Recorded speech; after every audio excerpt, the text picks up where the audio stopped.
दोस्तों, क्या आपने कभी ऐसी एकादशी के बारे में सुना है जो 3 साल में केवल एक बार आती है। एक ऐसी एकादशी है जिसका व्रत करने से भगवान विष्णु स्वयं भक्त को दर्शन देते हैं। एक ऐसी कथा जिसने एक निसंतान राजा को संसार का सबसे शक्तिशाली पुत्र दिया।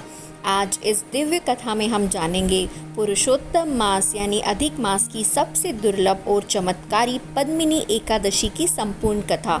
वीडियो को अंत तक ज़रूर देखिए क्योंकि अंत में मैं बताऊंगी इस व्रत की ऐसी गुप्त महिमा जो बहुत कम लोगों को पता है।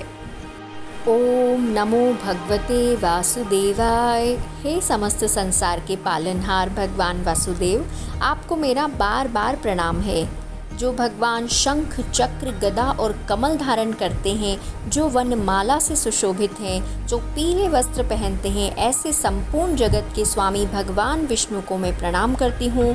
शंख चक्र गदा पद्म वनमाला विभूषितम पीताम्बरधरम देवम वंदे विष्णुम जगतपतिम। कथा को अब हम प्रारंभ करते हैं। प्राचीन समय की बात है। त्रेता युग में माहिष्मती नाम की एक अत्यंत समृद्ध नगरी थी। वह नगरी सोने चांदी धन धान्य और खुशियों से भरी हुई थी। उस राज्य के राजा थे महाराज कृतवीर्य। वे अत्यंत धर्मात्मा पराक्रमी और प्रजा का पालन करने वाले राजा थे। उनके राज्य में कभी किसी चीज़ की कमी नहीं थी। प्रजा सुखी थी, धरती पर हरियाली थी, चारों ओर समृद्धि थी। लेकिन इतनी खुशियों के बीच राजा के जीवन में एक ऐसा दुख था जो दिन रात उनके हृदय को जलाता रहता था। राजा की कोई संतान नहीं थी। राजा की अनेक रानियां थी, महल में वैभव था, यज्ञ होते थे, दान पुण्य होता था, फिर भी पुत्र प्राप्ति नहीं हुई। धीरे धीरे राजा चिंता में डूबने लगे। एक रात वे महल की छत पर अकेले बैठे आकाश की ओर देख रहे थे। तभी उनकी प्रिय रानी पद्मिनी वहां आई। रानी ने पूछा, स्वामी आप इतने चिंतित क्यों हैं?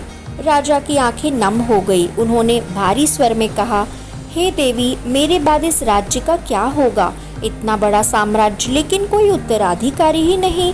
मेरे मरने के बाद हमारा वंश तो समाप्त हो जाएगा। यह सुनकर रानी पद्मिनी की आंखों में भी आंसू आ गए। रानी पद्मिनी अत्यंत पतिव्रता और धार्मिक स्त्री थी। उन्होंने राजा का हाथ पकड़कर कहा, स्वामी भगवान विष्णु पर विश्वास रखिए। उनके घर देर हो सकती है लेकिन अंधेर नहीं। एक दिन अवश्य हमारी प्रार्थना सुनी जाएगी। राजा ने गहरी सांस ली, लेकिन उनका मन अब राजमहल से हट चुका था। उन्होंने निर्णय लिया, अब वे भगवान की कठोर तपस्या करेंगे। अगले ही दिन राजा ने मंत्रियों को राज्य सौंप दिया। राजा और रानी दोनों राजसी वस्त्र त्याग कर साधारण वेश में वन की ओर निकल पड़े। घने जंगल, ऊंचे ऊंचे पर्वत, नदियों की कलकल की ध्वनि। चलते चलते वे गंधमादन पर्वत पहुँचे। वह स्थान अत्यंत पवित्र था। यहाँ अनेक ऋषि मुनि तपस्या किया करते थे। राजा ने वहीं एक छोटा सा आश्रम बनाया और शुरू हुई कठोर तपस्या। राजा कृतवीर्य दिन रात भगवान विष्णु का ध्यान करने लगे। पहले वे फल खाते थे, फिर केवल जल पर रहने लगे। धीरे धीरे उन्होंने जल भी त्याग दिया। साल बीत गए, फिर दशक बीत गए। कहा जाता है कि हजारों वर्षों तक उन्होंने तपस्या की। उनका शरीर इतना कमज़ोर हो गया था कि हड्डियां स्पष्ट रूप से दिखाई देने लगी, लेकिन उनके चेहरे पर भगवान के प्रति भक्ति बनी रही।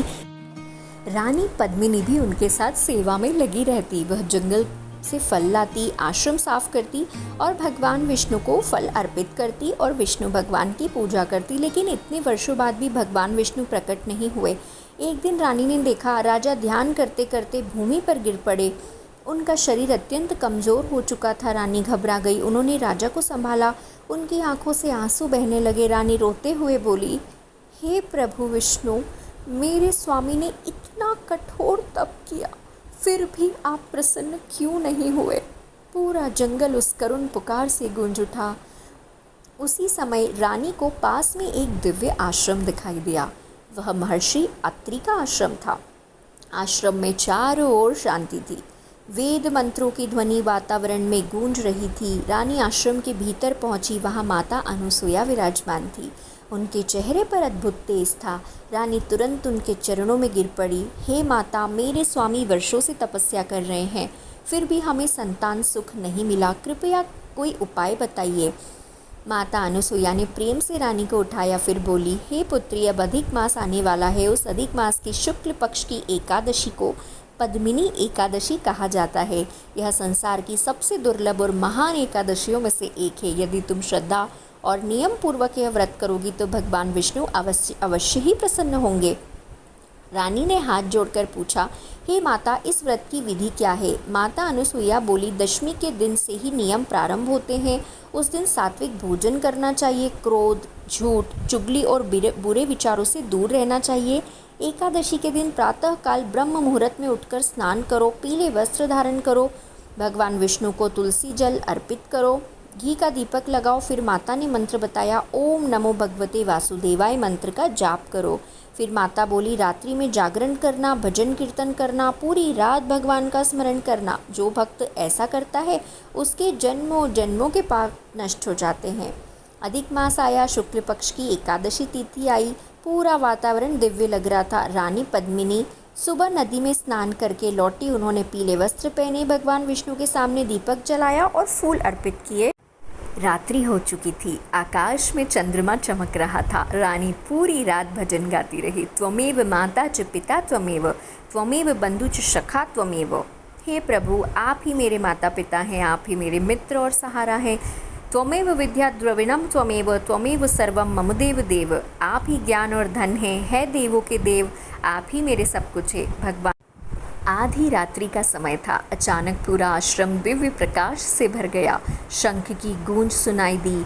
गरुड़ पर बैठे स्वयं भगवान विष्णु प्रकट हुए। उनके हाथों में शंख, चक्र, गदा और कमल सुशोभित थे।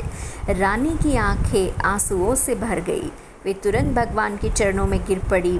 भगवान मुस्कुराकर बोले, हे देवी पद्मिनी, तुम्हारी भक्ति से मैं अत्यंत प्रसन्न हूँ। मांगो, क्या वर चाहिए?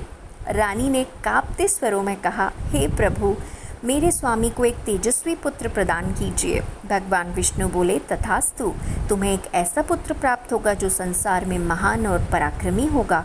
इतना कहकर भगवान अंतर ध्यान हो गए। कुछ समय बाद रानी ने एक दिव्य पुत्र को जन्म दिया। उसका नाम रखा गया कार्तवीर्य अर्जुन। वह अत्यंत बलशाली और तेजस्वी था। कहा जाता है कि उसकी 1000 भुजाएं थी। उसने बड़े बड़े असुरों का विनाश किया, यहाँ तक कि रावण को भी युद्ध में पराजित किया। राजा और रानी समझ गए कि यह सब पद्मिनी एकादशी व्रत का ही फल था। भगवान श्री कृष्ण ने युधिष्ठिर से कहा, हे राजन, जो भक्त श्रद्धा से पद्मिनी एकादशी का व्रत करता है उसे हजारों यज्ञों के बराबर पुण्य मिलता है। उसके सारे पाप नष्ट हो जाते हैं और अंत में वह विष्णु लोक को प्राप्त करता है। दोस्तों, यह कथा हमें सिखाती है, सच्ची भक्ति कभी व्यर्थ नहीं जाती। धैर्य रखने वालों पर भगवान अवश्य कृपा करते हैं। पति पत्नी की संयुक्त भक्ति घर में सुख और समृद्धि लाती है। कायेन वाचा मनसेन्द्रियैर्वा बुद्ध्यात्मना वा प्रकृतिः स्वभावात्। मैं अपने शरीर, वाणी, मन और बुद्धि से जो भी कर्म करती हूँ, करोमि यद्यत् सकलम परस्मै नारायणा येति समर्पयामि। वह सब भगवान नारायण को समर्पित करती हूँ। यदि आपको पद्मिनी एकादशी की यह दिव्य कथा पसंद आई हो तो वीडियो को लाइक करें, जय श्री हरि लिखकर कमेंट करें और चैनल को सब्सक्राइब ज़रूर करें। मिलते हैं अगली दिव्य कथा में। जय श्री विष्णु भगवान।